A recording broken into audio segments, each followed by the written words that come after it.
Ma'am, can we show dong ano? Pakita natin pakita yung mga... nyo po yung mga Sige, ano natin. i-describe natin isa-isa.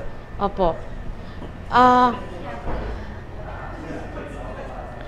Buy one, take one po yun. Buy one, take one. Buy one, take one kasi opening namin. So, dito po tayo mag-i-start. Alright. Ito po yung raisin bread na sinasabi ko. Balis, ano po, may multigrain, may rye, may whole grain po. Ito, wala pong wheat ito. So, this is so good.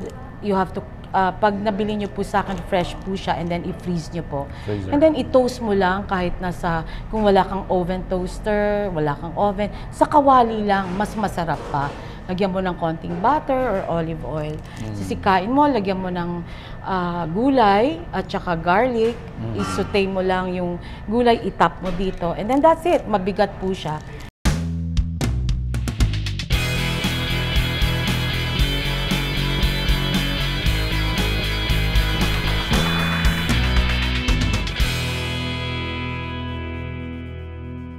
Available na po ang agribusiness merch sa Shopee. Ang link nasa description box.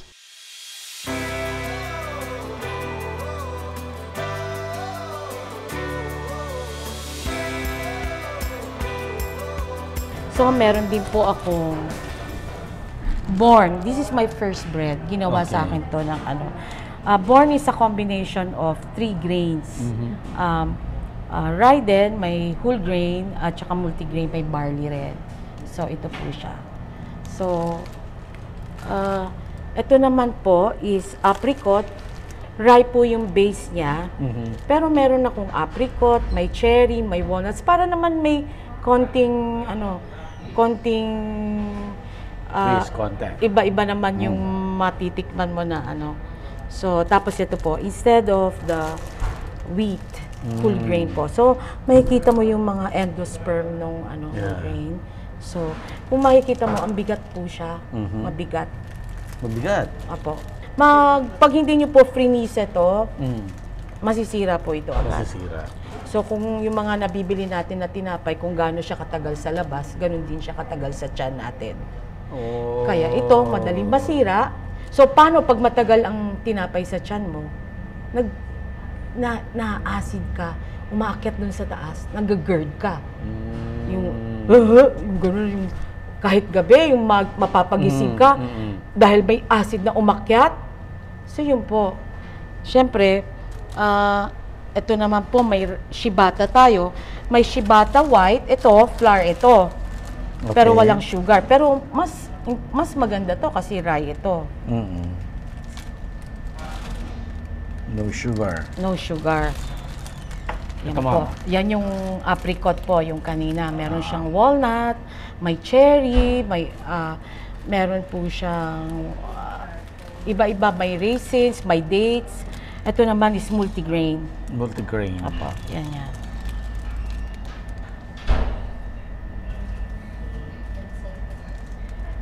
So, ito naman po is, ito yung rye natin. So, makikita niyo sir, ang bigat, di ba? Pag linagay sa fridge, ito ma'am, gaano siya katagal? 6 months. So, pag ganun umuwi po ako sa asawa ko sa Mindanao, sa Oroqueta, ang nagladala po ako ng 2 kahon na ganito, pagkatapos, kasi wala akong komisari ng ganito sa Mindanao. So, fini-freeze ko lang, tapos hinihiwa ko, tapos yun na yung gagamitin namin yung for yung consumption namin habang nandoon po siya. Ito po is, marami pong mga ganito makikita nyo, no? Sa mga mall. Yung artisanal ang tawag namin dito, artisanal na mga sourdough. Okay. So, makikita nyo siya sa mga mall, uso po yan ngayon. Pero, ano po ang laman ng mga yon? Ito po, 7 days to 8 days namin fini-ferment. Pinapakain namin yung bacteria. So, nakalagay po yan sa chiller. Para doon pinapakain na, pini-ferment namin siya.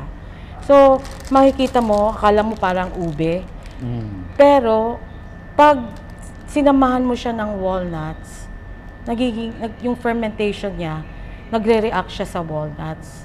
So, kakaiba yung ano niya.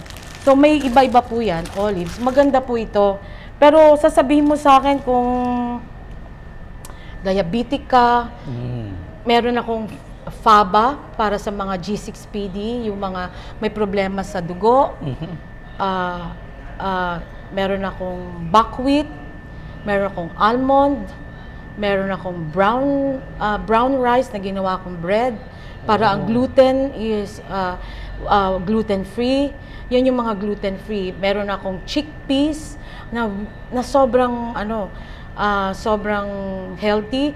Meron akong Ezekiel 49.9, yung kinakain ni Ezekiel sa Bible, na legumes, spelt, millet, lentils, at saka red beans. So yan po pinag-aralan ko lahat. At saka ito naman po yung maliliit. So yung mga hindi naman kayang ubusin at konti lang yung mga ref nila. Ito naman sourdough din yan. Kaya lang di pa namin na-labelan. Tapos meron din naman konting yung parang may, halimbawa ito, parmesan pesto. So gumagawa ko ng pesto, nilalagay ko dyan, sina-sourdough namin, fini-ferment namin. Ito naman honey walnut. Since marami akong honey, tinutulungan ko rin ang mga farmers para ako yung kung saan ako yung kukuha ng kanilang mga produce. So, ito naman po, meron to sa mga mamahalin na kaya lang sabi ko, bakit tayo bibili ng mamahalin? Minsan kumakain ako sa hotel. Sabi ko, ang mamahal. Yung may mga kaya lang ang makaka-afford nito masasarap na to. So, bakit hindi ko siya ibenta ng mura? Cheese So, pimiento. cheese pimiento. We use cheese pimiento. Mabibigat lahat, mama. Opo. Hindi siya mahal. You can afford it. Kung minsan pa, binabuy one, take one ko para lang makabili sila ng kakaiba. Fruit walnut. Oh, yan.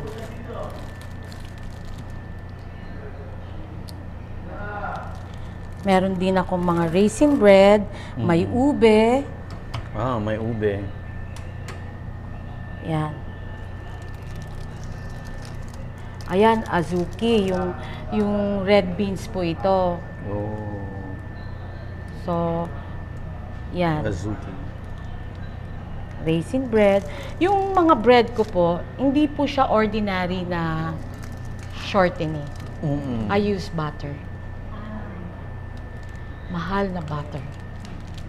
Para pag kumain ka, kontento ka. Diba? Yung hindi ka mag-GERD. Tutulong din ako sa mga farmers sa amin. Binibili ko yung mga kakao nila. Katulad sa Mindanao, sa amin, sa Oroqueta. Siyempre, hindi naman lahat kaya nilang idala yung produce nila sa So, yun. Tumutulong din ako. Kasi ako rin, farmer din ako. Mura-mura din ng mga coconuts namin, di ba? Sana makapunta rin kayo dun sa amin soon. Yes, ma'am. Po. So, ayan po lahat.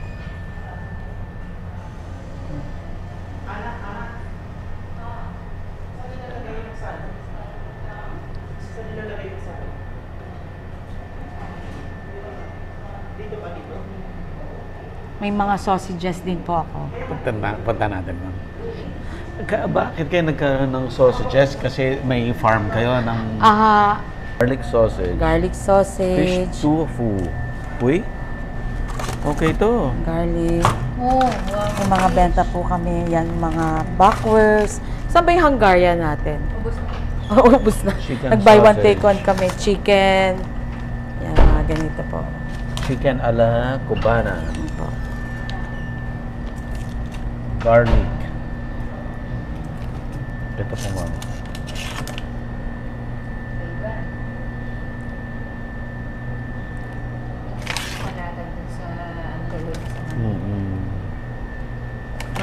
Marami pa pong tapos so ito yung Honey? Opo, ito yung mga honey. So, galing po to ng Mindanao? Meron pong galing sa Mindanao. Ito po, galing po siya sa Sagada. Sagada. Opo. So, may mga contact na po kami mga farmers. Na katulad ngayon, tumawag sila sa amin na, ma'am, baka gusto nyo yung harvest po namin na 3 months, syempre magki-Christmas. So, parang I help them. Ako po yung bumibili ng kanilang honey. So, ganun din po sa sardines. Papakita ko po sa inyo yung mga ginagawa namin. May mga pictures ako niyan eh. So, yan. Dami yung produkto ni Ma'am. Marami pang iba niyan. Yan, hindi ko na siya mailagay lahat dito. Halimbawa, pag meron akong kinita sa Centris, bibili ako ng plato. Bibili ako na, unti-unti ba, sir? Hindi yung parang minsanan na ano. So, kahit na ito pong mga machine ko, eto, sir, pa. Pero magulo, sir, ha? Okay lang, Ma'am. Kitchen, so, understandable. Ito po yung mga inipon ko para dito.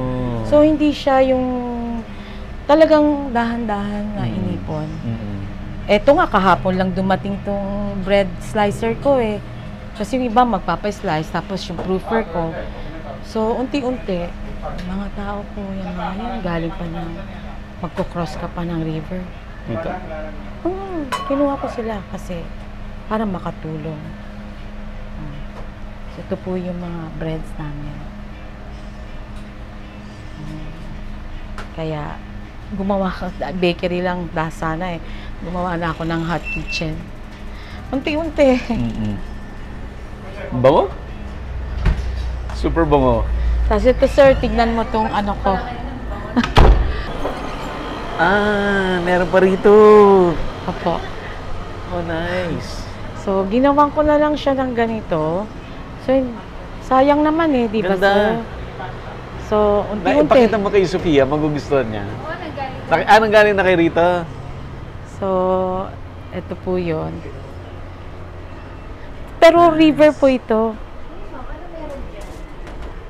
Kaya lang, medyo, syempre, inaayos ko pa kasi nung kinuha ko to, basura eh. So, tapos kinuha ko na din yung kubong yan. Ni-rent ko na rin para yung mga tao. Kasama kong kumakain, sabay-sabay kaming kumakain. So, ito yan. So, inisip ko, pwede ko pa, kaya, ano pa lang eh, so pinalinis ko na yan kasi ito basura talaga nila dati. So, inayos ko. Sabi ko po, sayang.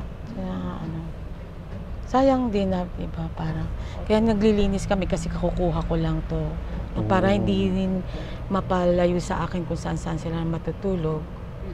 Pag uwi namin, sa isang tao, 3 tao na lang matitira dyan. Oh, nice. Alam mo, sir, lahat ito, biruin mo yung mga,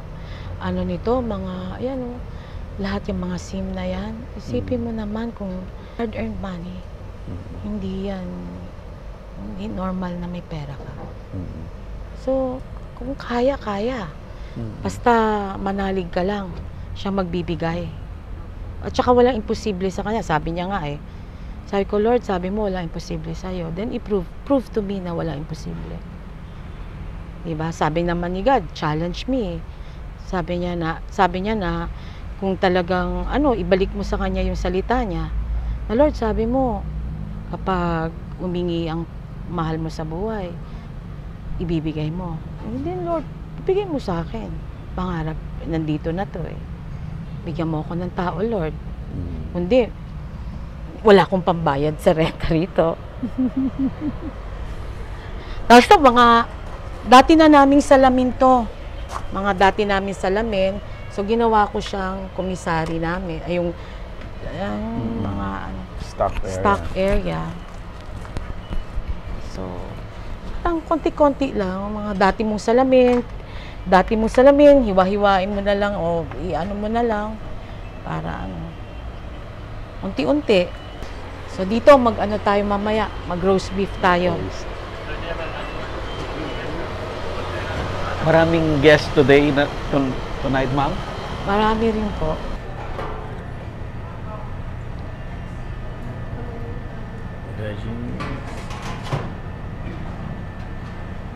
Wow. Baked salmon. Baked salmon. Bango? Grilled salmon at saka chicken thermidor ba yan? Nakakagutom? O kaya sir, kakain tayo. Ayan, buffalo This one, wings. buffalo wings and... Ano tong isa na ito, chef? Ano po, buffalo wings and chicken alaking.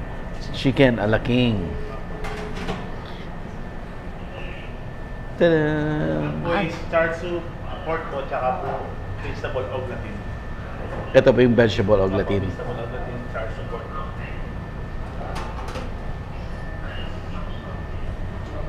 Ito po Wow, is sausage best. pasta and alaking pasta po. Sarap. Kalayo ng pinanggalingan nyo, kaya dapat kumain kayo.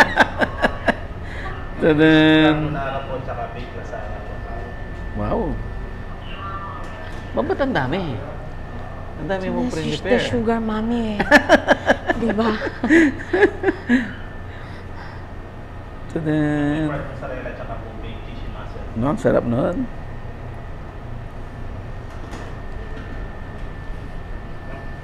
Baked sushi. Sushi. Baked sushi. Baked sushi. Wow. And Yan po yung finalista. rice. Rice po. And of course, may soup. Chef, ano yung soup natin? Pumpkin soup. Tapos dito tapos may mga ano pa, Dessert po. desserts, May mga fruits din po kami, salad and cakes. mga dessert po. Yes. Lagyan nyo na ng yelo, baka pa pwede na silang, pwede na silang kumain. Sige po. Hindi mo mintayin natin yung guest. Pupunta pa kayo ng Manila. Okay lang po. Okay Ako rin mamaya uuwi. Uwi rin kayo. Oo, kasi pangalan nito kailangan na ako umuwi. Kasi nang mag-prepare na naman for the Sunday. Thursday night po. Para meron pa ako tomorrow time to rest. Kasi tomorrow maraming yung Regalado Farms na bag, pupunuin nila yun ng budget nila is 1,500 o 1,000, lalagay nila sa bag. So meron po kaming ganun. So yun po yung ano namin. Gagawin namin. So kinikater ko po lahat para bigyan din ng chance lahat. Hindi naman lahat makaka-afford. Pero pag dito, pwede mong ma-afford. Kasi buy one, take one. Grabe.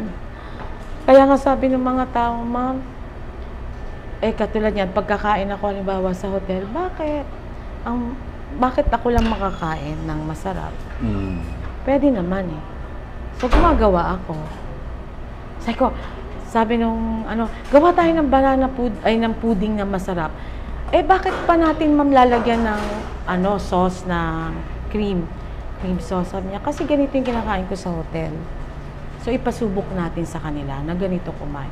Kaya parang, nung tinayo ko kasi una nga bakery lang inisip ko eh. Bakit hindi na rin lang cafe? Kasi sabi ng mga tao, ma'am, ipa-experience mo sa kanila pag kumain sila sa bahay mo. Na napakarami mo hinahanda. Bumabalik naman sa akin. Hindi naman siya yung, syempre sa business, meron ding up and down, ganyan. Pero kaya lang, God is good na yung down and up ko, nandyan siya. Diba? Ma'am, saan itong location natin exactly for the audience na pag gusto kayong bisitahin dito? Okay. Actually, sa Centris lang nyo po ako makikita, Seedcore every Sunday. Nag-start po kami ng 5:30 doon. And then, meron din po kami sa Green Hills every Sunday din. So, doon nyo lang po makikita yung mga products natin. And then, praise God na in-extend niya yung territory ng The Sugar Mommy. Nandito na po tayo sa Pangasinan. And I'm hoping that yung from north to south, east to west, God will expand this advocacy na ginagawa ko. Pumunta po kayo, ma-experience nyo po yung The Sugar Mommy, A Taste of Good Life. So, punta na po kayo dito. Ano pa yung address natin dito sa Dagupan? Ang address po natin dito, A.B. Fernandez East. Tambak, Tambak. Dagupan City. Dagupan City. Ito yung going to Mangaldan. Mangaldan. Oh, I see yan. Ito po yung Going to Mangaldan. Going to Mangaldan. I'm here po if you every Monday is my rest day, and close po siya, and it's a prep day for all our people. Prep po kami, but Tuesday po nandito po ako up to sometimes Friday, pero dahil po season po ngayon, hanggang Thursday night lang ako. And then mga every Wednesday and Thursday may buffet na po ako. So I'm in the future, baka meron din akong breakfast buffet. So para ma-experience nyo po yung gawa namin na tocino, yung gawa namin na bacon, lahat po ito gawa. Handmade po namin talaga. At I hope na makatikim po kayo ng mga product namin. Ma'am, dun sa farm ninyo sa Mindanao, Oroqueta. Oroqueta City, no? Apo. Ano po yung laman ng farm ninyo? Eggs? Eggs, meron po kaming coconut for, binibili po yun for copra. Okay. And then may sheep po ako. Marami po akong sheep. So, I can show you the picture. Ito yung mga ginagawa yung mga... Sa ngayon po, nag-iipon kami kasi may nagsabi po sa amin na baka maibenta namin sa malalaking supermarket, okay. Yung sheep, okay. At saka yung goat namin. Sa ngayon po, ang bumibili sa amin, yung mga taga doon din. Okay. So, masarap po yung sheep namin. So, ang ganda rin ng experience na maka-experience ng farm na may mga ganyan. Dati po may babuyan ako, kaya lang maamoy. Tsaka yung marami na kasing kapitbahay. So, parang tinanggal na namin siya. So, nag-outsource na lang po kami ng baboy namin. Na doon din. Within the community. Doon sa community din. Henry Regalado. Sir Henry.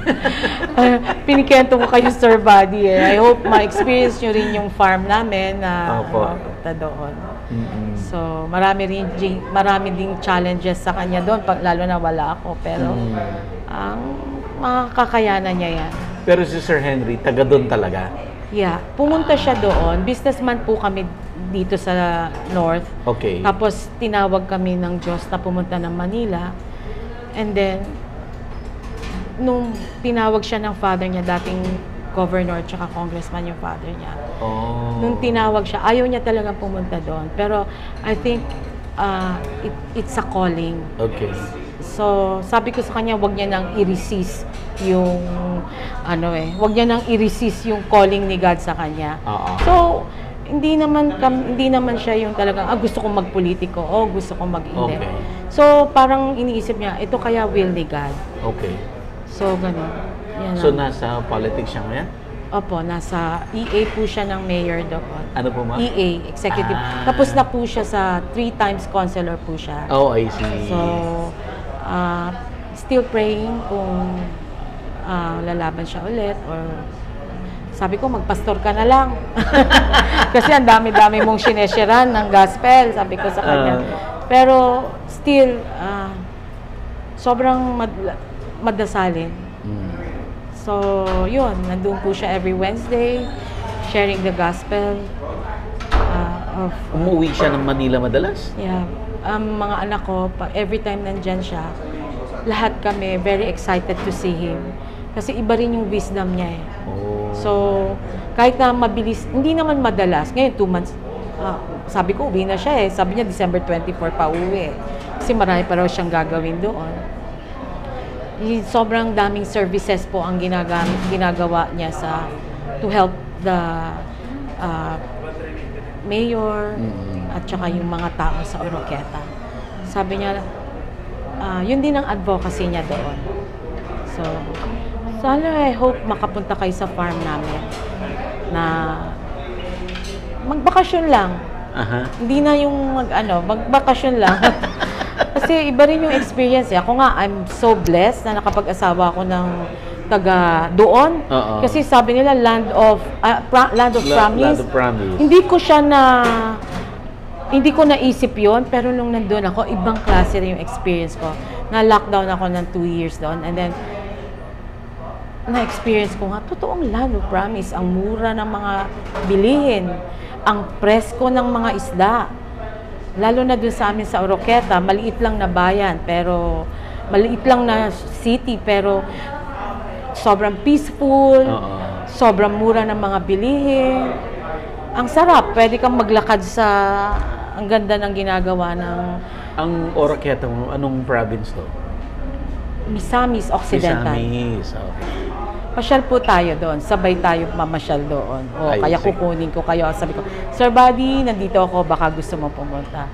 So, may lugar naman kaming maliit doon, tama lang, sa loob ng farm. And then, pakilala ko kayo sa husband ko. Mabait din yun. Hardworking. Naku, marami tayong matututunan din kay Sir. Marami. Kasi sa mga experience niya, sa lahat ng nangyari sa amin sa buhay, yun po. Yung buhay namin, it's not ordinary. Hindi ordinary. Sa dami ng mga challenges na experience namin, na yung pamilya lang din namin ang it's a testimony of God's faithfulness na buhay talaga ang Diyos. Na hanggang ngayon, maniniwala ka sa milagro. Can you tell us some of the stories? This is a miracle. The latest miracle in my life. This is ito. And then, yung nga yung sinabi ko at 27 years old, negative 1.7 million, walang-wala. Malaki yun nun. Malaki yun. Nung time na yun, nag-earthquake dito sa Dagupan. That's 92. 91. 92. July. Pero hindi July pa namin... 17. Yeah. So... 16. July 16. Yeah, pero nawala lahat ng business namin, nalugi kami. And then, nagkaroon kami ng maraming sa mga suppliers namin. Ba't hindi kami gumastos, kundi nagpautang kami. So, those are our experiences. Nakautang-utang kami sa mga bangko at a very young age. Na sabi ko nga, di ba sir, na parang hindi ko nga malabas yung baby ko. So, sabi ng Diyos sa akin, ibayad mo na lahat yung yung mga pinagkakautangan namin, yung mga namin sa kasal, yung mga regalo ko sa kasal. Binigay namin na pinangregalo namin lahat. Sir, sabi ni God, balang araw, sangkatutak na plato ang bibigay ko sa'yo, sangkatutak na baso, sangkatutak na kutsara. Sir, totoo yun. Sangkatutak lahat yan sa amin. Pinalitan ng Diyos. And then, yung kaya nga pillars in the Lord's light, a righteous steward. Dati Jessica lang, ako yun. Kaming dalawa. Ngayon, kasama na namin siya. So, hindi ko naman sinasabi na porke kasama mo siya, wala nang challenges. Sobrang daming challenges. Sobra. Mas matindi ang naging challenges namin. Diba? Dati nga, sabi ko sa eroplano, balang araw sasakay ako dyan. Makakasakay din ako. Dati naghahatid lang ako, Sir, saan-saan na ako nakapunta. Kaya nga ngayon, ang sinasabi ko, hindi na yun sa akin. Kung ibibigay ulit ng God sa akin yung mag-travel ako, perks na lang niya sa akin. Ang kaya nga ang advocacy ko ngayon is to help others. To be a good steward. Meaning, good steward, hindi naman yung magpapaloko ka. O kaya man's pleaser ka. No, God's pleaser ako. Kung ano yung tama, yun ang gagawin ko. Sa dami ng naging challenges sa buhay ko. Kasama ko si God sa journey na ito. Kasama namin pamilya ang journey. Ano yung mga challenges niyo after Nagpautang kami. Nawala lahat ng pera namin. So, bawat stage ng buhay namin, nung negative 1.7 million, naging sobrang laki. Ayoko nang banggitin, sobrang laki ang nawala. Pero maganda na yung buhay namin.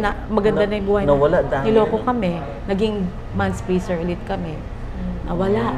Sobrang laki. Yun yung mga pinag-upunan namin. Kasi from Dagupan, napunta kami ng Manila, ibang klase rin yung mga tao rin. Marami ring nanloko sa'yo, naging man-pleaser ulit kami, nawala. And but God was able to give us a safety net. And then, ngayon di mo na ma-remember kung saan napunta yon o nangyari sa'yo lahat. And then, every day there's challenges. Every day. But, kahawak mo si God eh. Paano kayo nag-recover? Paano Hindi ko nyo na rin nabawi lahat yun? Hard work. And then, hindi ka, nung sabi ng God, tinawag yung asawa ko sa Mindanao. Okay.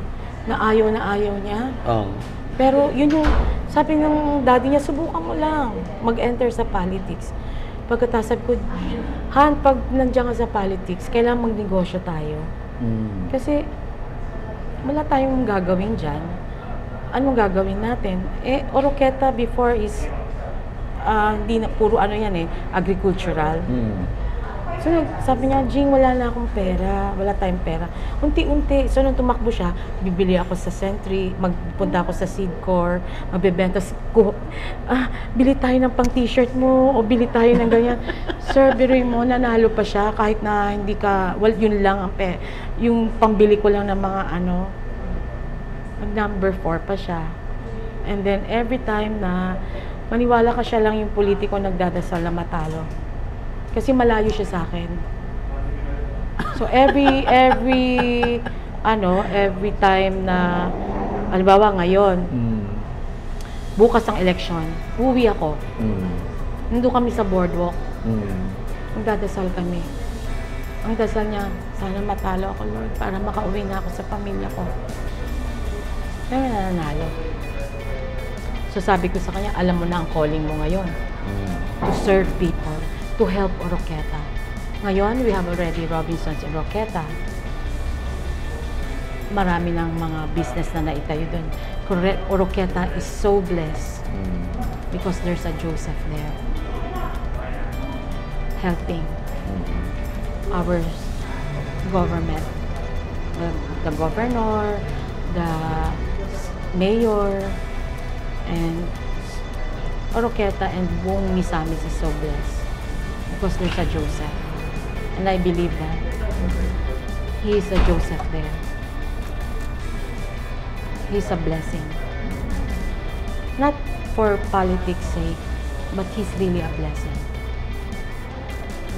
Kasi he's helping the city and the province. Marami siyang challenges sa business. Diba? Kaya pag nag-uusap kami, sabi niya, Jing, grabe nangyari sa city. Pero, hindi niya naman nila alam na bukas mayroon akong checking darating. Diba? That's another challenge. Ay kung hold on, diyan ang Diyos, di kanya papabayaan. Yun yung challenge ng business dito ba?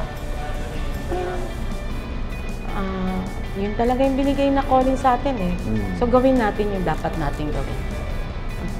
Magpakasipag tayo. Available na po ang Agribusiness merch sa Shopee. Ang link nasa description box. Agribusiness, how it works. Instruct, inspire, succeed.